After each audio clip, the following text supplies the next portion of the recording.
Samantala, umabot na sa halos 20 ang nasawi sa kaso ng sakit na dengue sa Quezon City. Kalakip niyan, pumalo rin ang bilang ng kaso ng sakit sa nasabing lungsod. Narito si Julie Serra para sa detalye ng report. Naglabas ng panibagong report ang Quezon City Epidemiology and Surveillance Division kung saan 16 na ang nasawi sa dengue sa lungsod mula sa 15. Mula January 1 hanggang June 23 ngayong taon, umabot na sa 5,355 ang bilang ng kaso ng dengue. Mas mataas ang bilang nito ng 260.61% kumpara noong nakaraang taon. Batay rin sa report, 16 na ang naitatalang nasawi sa naturang sakit, 2 ang nagmula sa Barangay Capri na may pinakamataas na bilang sa lahat ng barangay sa Quezon City.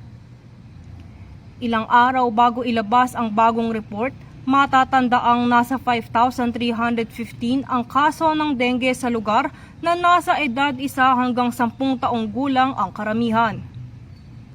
Bilang tugon sa tumataas na kaso ng dengue, nagsimulang maglinis ang ilan sa mga barangay sa buong lungsod.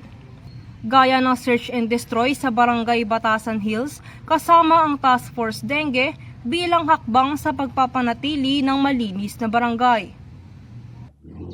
Para sa Yuri TV News, ako si Julie Serra, sumasaludo sa bawat Pilipino.